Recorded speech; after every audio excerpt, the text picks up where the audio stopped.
Oke, kembali lagi bersama gue Fahri dari Wimas Waro Make a Smile. Kali ini lagi-lagi saya sendirian ya, tidak ada yang menemani. Teman-teman saya sedang sibuk bekerja. Saya di sini sendirian karena saya menghadirkan konten untuk kalian semua. Oke, jadi as you know, kemarin minggu lalu atau 2 minggu lalu itu JKT48 memberikan sebuah event. Eventnya apa? Event tentang JKT48 X-File atau berkas berklasifikasi rahasia. Di event itu lagi ada apa sih emang? Bukan event sih, bisa dibilang kayak live streaming ya. Live streaming itu ada apa? Nah, jadi JKT48 ini memberikan info-info ke kalian semua, info atau video yang berklasifikasi X atau rahasia gitu, dan belum pernah dipublish dimanapun gitu. Jadi makanya diklasifikasikan sebagai X-Files. Nah, jadi sebelumnya tuh sudah ada episode 1 sampai 3. Nah, kali ini gue berusaha untuk merekap dari episode 1 sampai 3 ada apa aja sih gitu. Nah, kita langsung masuk ke episode pertama.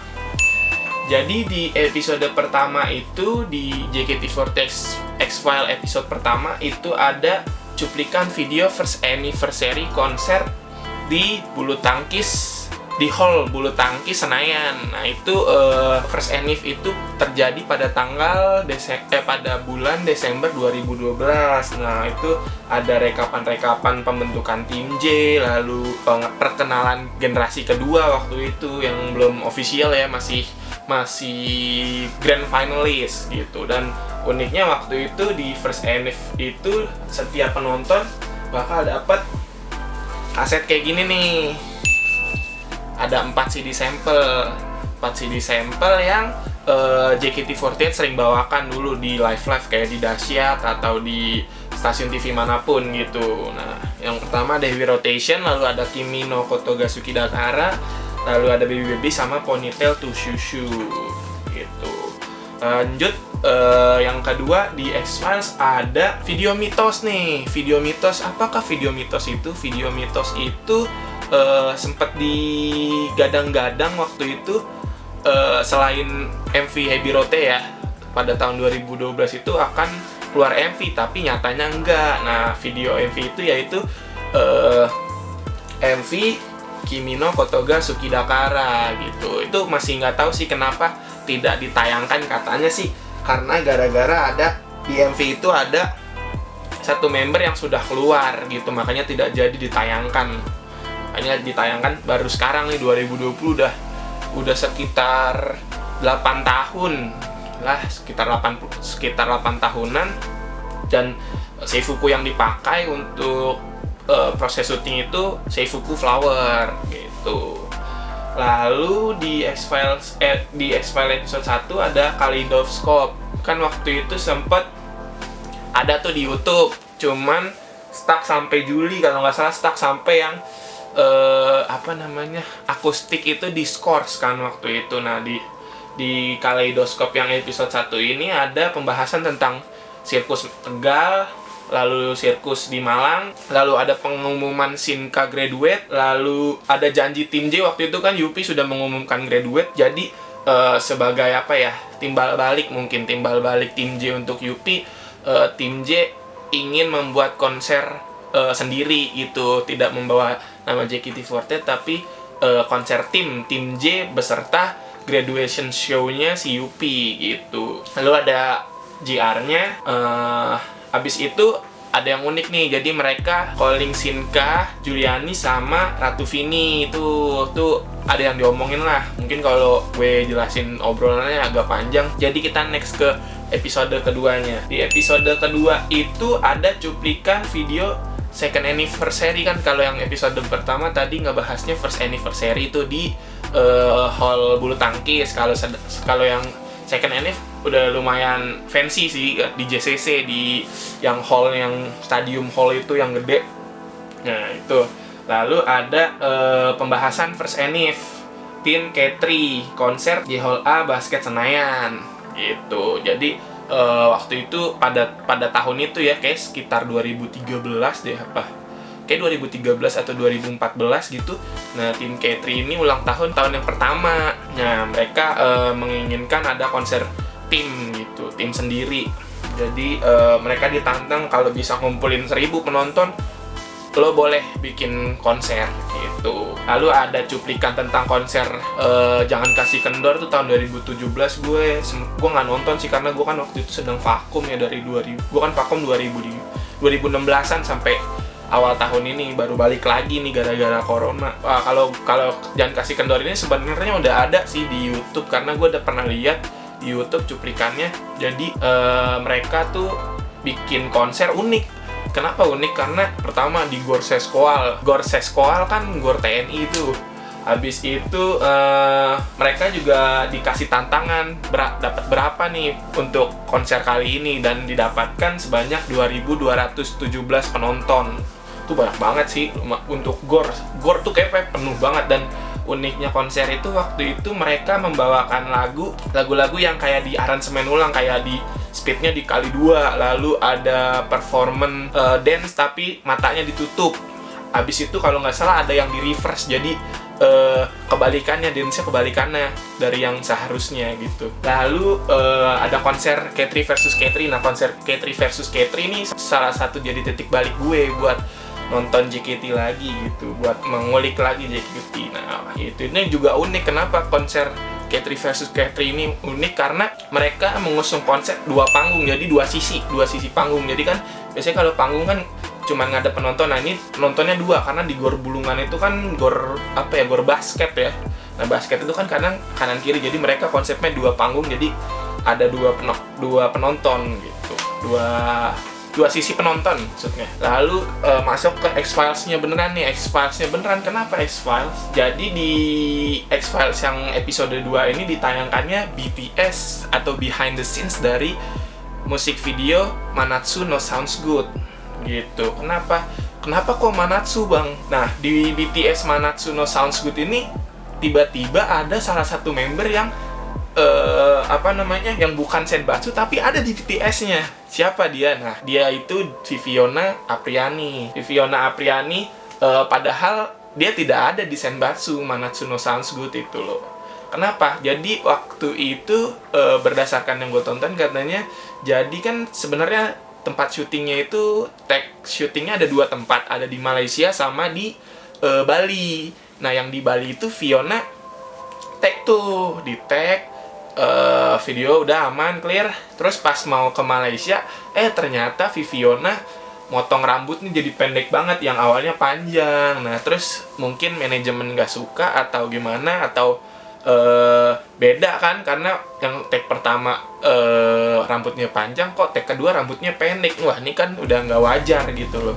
Jadi ya udahlah, diganti Senbatsunya jadi Noella Sisterina waktu itu. Lalu ada telepon member atau ex member. Nah, yang di calling itu si Rona atau Ayen, lalu ada si Yonanya sendiri untuk kayak minta klarifikasi, emang bener begini, ya bener gitu. Lalu ada Kaleidoskop dari Agustus sampai September. Nah, Kaleidoskop ini ada apa aja? Jadi yang pertama itu ada momen gempa waktu show K3 Sakagari. Nah, waktu itu sempat gempa bulan-bulan kayak Agustus sih kalau nggak salah itu. Lalu ada Acha Graduation gitu.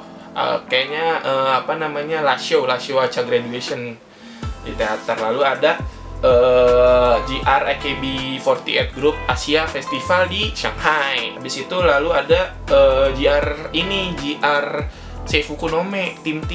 Lalu ada cuplikan lagi dari Sonichi SNM sendiri. Lalu ada keberlanjutan akustik setelah Discourse nih. Kan waktu yang kesalahan yang di Kaleidoskop sebelumnya itu yang di YouTube udah ditayangkan di YouTube kan, si Aurel sama Aurel dan Ayen itu di Discourse, karena kan waktu graduation show-nya Nat malah nggak datang perform gitu. Nah terus pas di Kaleidoskop ini dikasih tahu bahwa mereka boleh perform lagi. Di situ ada pengumuman Sosenkyo yang single original nih waktu itu. Ada pengumuman graduation dari beberapa member.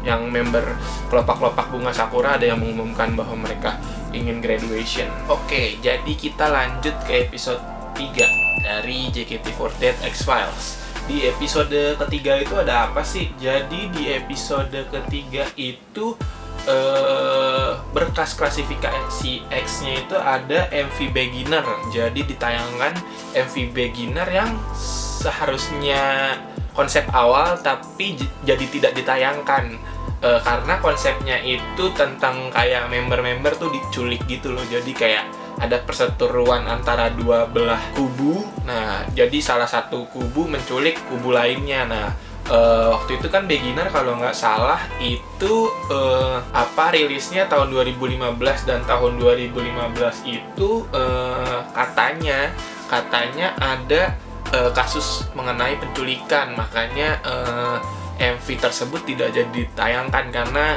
yang sifatnya sensitif itu. Jadi yang ditayangkan yang konsep kedua itu yang member-member bertarung di di sebuah arena kayak boxing gitu. Nah, ada 16 member, 8 tim kubu A, 8 tim kubu B gitu. Jadi bertarung di satu kayak arena boxing gitu. Lalu yang kedua ada project-project nih. Jadi JKT48 sempat bikin project atau konten, kayaknya sepertinya konten untuk YouTube atau apa, atau ingin dijual sebagai merchandise. Itu nama kontennya Coba-Coba 48. Jadi Coba-Coba 48 ini waktu ditayangkan member itu memainkan sebuah game. Nah, gamenya itu mereka sedang ada di perpustakaan. Nah, di saat kan perpustakaan itu kan identik dengan yang nggak boleh berisik. Nah, jadi misalkan berisik itu mereka kena hukuman. Dan permainannya sendiri sih menurut gue unik karena jadi kayak suruh cium kodok lah, lalu muka dilempar pakai pie, terus abis itu tepok badan pakai tepokan tuh, pakai kayak stick tepokan gitu yang kayak bentuk kayak tangan. Nah, itu kan sebenarnya unik, mungkin pengen dijadiin konten YouTube atau apa gue nggak ngerti, tapi kayaknya karena agak-agak keras mungkin ya, jadi makanya nggak ditayangkan karena sifatnya yang agak keras itu. Tapi malah sekarang kayak si konten JKT48 TV sendiri kayak ada konten jahat-jahatan. Menurut gue kurang lebih sama sih. Jadi kenapa nggak ditayangkan gitu, malah jadi berkas yang nggak dipublish ke fans gitu. Lalu Tim J ditayangkannya cuplikan project Tim J yang membawakan setlist Tim T atau bonus song. Gue nggak gitu ngerti sih, soalnya cuplikan-cuplikan doang. Jadi kumpulan-kumpulan cuplikan pada saat Tim J membawakan lagu-lagu Tim T, itu lagu-lagu kayak Tewosu Nagi Nagara sih, setlist Tewosu Nagi Nagara. Jadi menurut gue kayaknya sih bonus song, katanya sih pas gue nonton sih katanya ngomongnya bonus song gitu. Jadi tiap setelah perform member membawakan kayak 1 buah atau 2 buah lagu pas teater itu selesai. Lalu ada K3 juga bikin variety show sebenarnya, kayak ya kurang lebih kayak projectnya JKT48 itu sendiri yang Coba-Coba 48 tadi. Nama kontennya Kenapa K3 Kenapa, jadi kepanjangannya K3 Nakal Papa. Gue nggak ngerti itu maksudnya apa, jadi kayak kurang lebih sama main game gitu juga, cuman kenapa namanya harus K3 Nakal Papa. Nah, itu mungkin karena judul kontennya yang agak-agak rancu gitu, makanya nggak jadi ditayangkan gitu. Ada sesi calling ex-member, callingnya Sania Junianata. Mungkin waktu calling itu pas calling itu ditanya-tanya mengenai yang project-project Tim J itu, karena kan Sania masuk tuh ke project yang Coba-Coba 48 itu gitu. Lalu ditayangkannya Kaleidoskop dari bulan Oktober sampai Desember nih, cukup banyak nih Kaleidoskop yang ini, banyak yang ibaratnya buat para fans tuh momen-momen yang menyedihkan lah gitu. Kenapa menyedihkan lah? Nah, yang kita sebutin pertama pas ditayangkan itu ada cuplikan sirkus di Banjarbaru. Itu Banjarbaru di mana ya? Kalimantan ya sepertinya. Lalu ada Nadila generasi kedua perform Pajama Drive bareng Akademi Kelas A. Lalu ada cuplikan sirkus dari Makassar. Lalu ada sirkus Balikpapan. Habis itu Sani mencoba ikut perform, kayaknya mencoba Pajama Drive bersama Akademi Kelas A.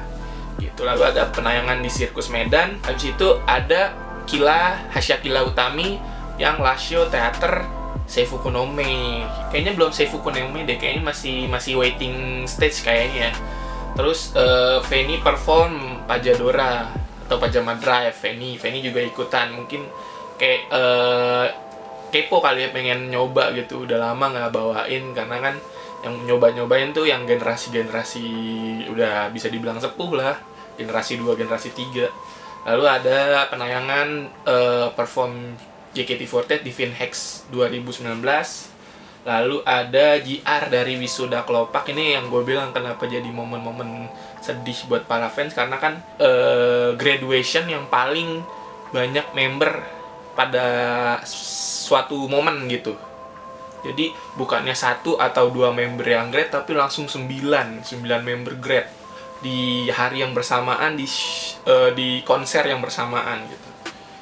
Lalu ya itu tadi gue udah bilang konser Wisuda Kelopak, karena konser Wisuda yang gue bilang kenapa konser Wisuda Kelopak Bunga Sakura ini unik ya, itu harusnya kan graduation member tuh biasanya ya satu member gitu. Ini langsung, atau biasanya kayak konser 1 member tapi yang wah gitu, kayak Yupi kan punya konser graduation sendiri, Melody punya, terus siapa lagi ya, Veranda punya, Haruka punya, kan member-member S nih. Tapi mungkin karena 9 member JKT merasa kehilangan, jadi dibuatlah satu konser yang isinya 9 member yang graduation gitu. Lalu ada cuplikan handshake dari album Joy Kick Tears. Nah, itu ada rekaman Rhapsody bareng La Elilmanino. Nah, itu 3 orang itu kan sebagai pencipta lagu sekaligus komposer kayaknya. Lalu ada Thalia Ivanka, Wawa, terus Sonia Natalia, Ayana, dan Angel Lasio Theater. Mereka kan masuk ke dalam 9 member yang graduation pada akhir tahun 2019 itu gitu. Lalu ada cuplikan dari latihan dance Rhapsody. Setelah itu syuting MV Rhapsody itu kalau nggak salah mereka di Bali deh. Nah itu ada cuplikannya pas mereka syuting MV itu. Lalu ada latihan konser Egg Anniversary itu kemarin di Surabaya deh kalau nggak salah. Jadi ditayangin juga cuplikan perjalanan mereka dari Jakarta ke Surabaya gitu ya, funny moment lah. Lalu ada HS dan konsernya, yang tadi gue bilang ada HS dan konsernya Anniversary di Surabaya. Lalu ada syuting MV Sweet and Bitter kan coupling songnya dari Rhapsody. Nah syutingnya kalau nggak salah tuh di Trans Studio yang ada itunya sih, saljunya itu kan kelihatan tuh. Sama Lasio SNM, karena kan pas di konser Egg Anniversary ini diumumkan bahwa ada reshuffle member sama dibekukannya tim T yang dipimpin oleh Ayana, karena kan kaptennya kan graduation dan banyak member-member tim T itu banyak yang sudah graduation, makanya dibekukan karena kekurangan.